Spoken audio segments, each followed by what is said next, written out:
अभी सिर्फ 9 साल की है। अभी तो उसके पढ़ने लिखने और खेलने कूदने के दिन हैं। देख पार्वती, लड़कियां पराया दर्द होती है और जितना जल्दी इन्हें घर से विदा कर दे उतना अच्छा है। कल से आनंदी की पढ़ाई लिखाई बंद। पर बापू, इसमें मेरी क्या गलती है? आप मुझे पढ़ाई करने क्यों नहीं देते? तेरी गलती है कि तू एक लड़की है। लड़का होती तो क्या बापू? लड़का होती तो क्या? ऐ लड़की, ज्यादा जबान न चला, नहीं तो जबान अलग से खींचकर बाहर निकाल दूंगा। बापू, मैं पढ़ लिख कर कुछ बनना चाहती हूँ। मेरी पढ़ाई ना रोको बापू। आनंदी, तुझे पढ़ना है तो पढ़, लेकिन सारी उम्र बाप की छाती पर ही बोझ मत करना है। पर बापू, अभी तो मेरी उम्र पढ़ाई लिखाई की है। मुझे पढ़ लिख कर डॉक्टर बनना है। पढ़ाई पढ़ाई पढ़ाई, आज तो तेरी किताबों का काम तमाम करके ही छोड़ूंगा। ये ले। नहीं बापू, मत छोड़ो बापू। मत छोड़ी। नहीं बापू, नहीं। बापू, फिर तुमने क्या किया? तुमने मेरी किताबों को भी नहीं पढ़ा बापू। मेरी किस्मत फाड़ दी, मेरी किस्मत। ये काम लड़कियों के हाथ में तो सिर्फ मेहंदी अच्छी लगती है, मेहंदी। पर बापू, मैं लड़की हूँ तो क्या हुआ? लड़का और लड़की तो हमारी दोनों आंखों के समान होते हैं। चुप कर आनंदी, और यह एहसान मान कि अब तक जिंदा है तू।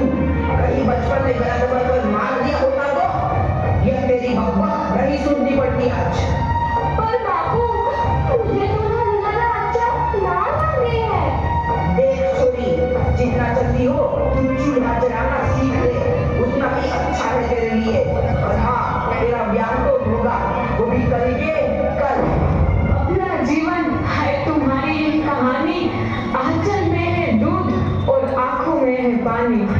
मुझे माफ कर दे बेटी, तेरे बापू के जिद के आगे मेरी एक न चलेगी। माफ कर दे बेटी, मुझे माफ कर दे। इस प्रकार मात्र 9 वर्ष की छोटी उम्र में आनंदी का विवाह गोपाल राव जोशी से हो गया। बाल विवाह एक सामाजिक कुरीति है और इस कुप्रथा का शिकार होना पड़ा आनंदी को। 5 वर्ष बाद आनंदी 14 साल की हो गई है। उसके घर एक शिशु ने जन्म लिया है। देखते हैं आगे क्या हुआ। देखिए ना, इसे क्या हो गया है? इसका माथा तो अंगार की तरफ तप रहा है। इसे तो बहुत तेज बुखार है। आप बिना कुछ भी बोलते हैं, दीजिए मुझे। माधव, माधव, जल्दी से वैद्य जी को बुला के लाओ। जी, अभी बुला के लाता हूँ। ये तुम क्या कर रही हो आनंदी? भगवान की विभूति लगा रही हूँ। बस करो आनंदी, ये सब अंधविश्वास है। अरे आप यकीन तो कीजिए, भगवान की कृपा से इसका माथा ठंडा हो रहा है और बुखार भी उतर गया है ना बाबू? देखिए, दीजिए मुझे। उठो बाबू, आंखें खोलो।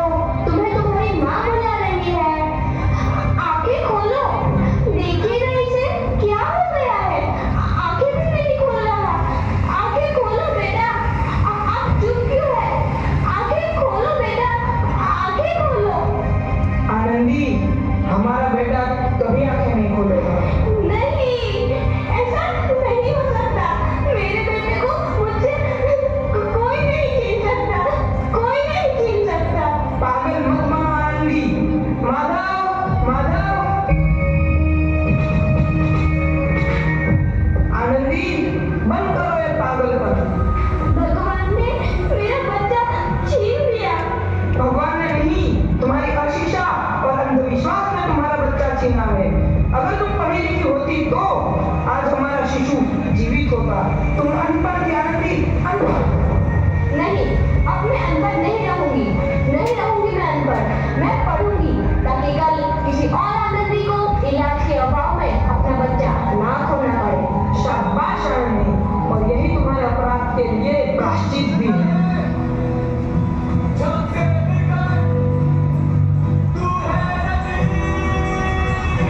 आनंदी, तुम्हारी 12वीं का परिणाम आ गया है। तुमने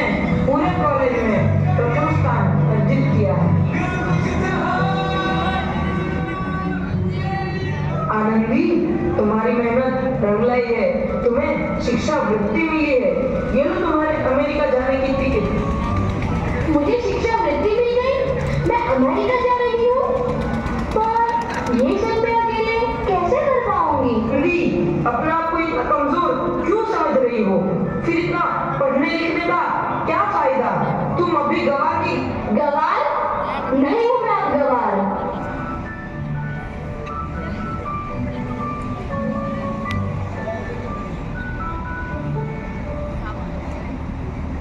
तो इस प्रकार 7 अप्रैल 1883 को आनंदी अमेरिका के पेंसिल्वेनिया के लिए रवाना हुई और 3 साल बाद उन्होंने डॉक्टर ऑफ मेडिसिन की उपाधि प्राप्त कर ली। इधर आनंदी के पिता की तबीयत बहुत खराब है। आगे क्या होता है देखते हैं। लगता है अब मेरे जाने का समय आ चुका है। अब मैं नहीं बचूंगा। ऐसा मत बोलो। शहर के सिटी हॉस्पिटल में अमेरिका से डिग्री लेकर कोई बड़ा डॉक्टर आया है। एक बार वहाँ चलकर दिखा लेते हैं। हाँ सही बोला भैया, कम से कम दिल को तसल्ली तो मिल जाएगी। हाँ हाँ, चलो चलो जल्दी हॉस्पिटल चलते हैं।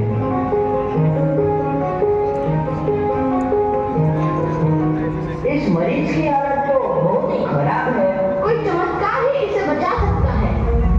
ऐसा मत बोलो भाई। डॉक्टर साहब कब तक आ जाएंगे? लो आ गई डॉक्टर मैडम। डॉक्टर मैडम जल्दी देखिए, मरीज की हालत बहुत ही खराब है।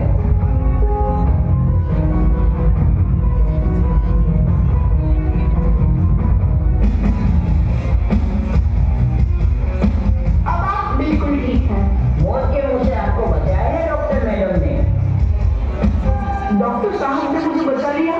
मुझे मिलना है डॉक्टर साहब से। डॉक्टर साहब नहीं, डॉक्टर मैडम बोलो। डॉक्टर मैडम, उन्होंने ही तुम्हें जीवन दान दिया है। लो आ गई डॉक्टर मैडम, मिल लो उनसे। डॉक्टर मैडम आपका बहुत बहुत धन्यवाद। आपने मेरी जान बचाई। इसके बदले में मैं गरीब भला आपको क्या दे सकता हूँ? वचन चाहिए मुझे कि कभी ये नहीं कहोगे कि लड़कियां कुछ नहीं कर सकती। वचन?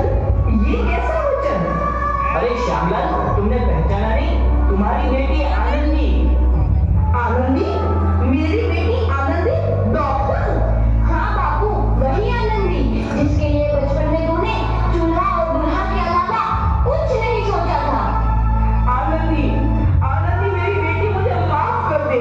मैं तेरा गुनहगार हूँ बेटी। नहीं नहीं बापू, वही आनंदी जिसके हाथ पीले करके तुम उसकी सारी जिंदगी खाना खा देना चाहते थे। माफ कर दे मुझे मेरी बच्ची, माफ कर दे। मैं तेरा अपराधी हूँ मेरी बच्ची, माफ कर दे। नहीं बापू, मैंने तो तेरा एहसान चुकाया है। याद है ना अपना एहसान जो बचपन में तुमने मुझ पर किया था? ताने सुना सुनाकर जीते जी मार डाला था मुझको। अब बोल, और किस किस को मारेगा? आनंदी बेटी, मुझे माफ कर दे मेरी बच्ची। मैं तेरा गुनहगार हूँ। बापू, आपने ही तो बोला था किताबें सिर्फ बेटों के हाथ में अच्छी लगती है, बेटियों के हाथ में तो सिर्फ मेहंदी। बेटों और बेटियों में फर्क करना तो आंखों में फर्क करने समान है। एक का पढ़ना और दूसरे का ना पढ़ना सामाजिक अंधकार है बापू, सामाजिक अंधकार। उपकार मांगता हूँ मैं तुझ जैसी बेटी का, जिसने सारी उम्र मुझसे कुछ ना मांगा। मांगा तो सिर्फ बराबरी का दर्जा। वरना सच तो यह है कि मैं तेरी माफी के लायक भी ना हूँ। मुझसे बाप तेरी बराबरी कर सके उसके मैं लायक भी ना हूँ मेरी बेटी, मैं लायक भी ना हूँ। अपने बापू को क्या माफ नहीं करोगी आनंदी? माफ कर दो आनंदी, माफ कर दो। सुबह का भूला यदि शाम को घर लौट आए तो उसे भूला नहीं कहते। बापू, तो इस प्रकार आनंदीबाई जोशी ने अपनी मेहनत और अटूट इरादे से न केवल भारत की पहली महिला डॉक्टर बनी, बल्कि आगे चल के उन लड़कियों के लिए सुनहरा रास्ता दिखा गई जो जीवन में कुछ करना चाहती थी।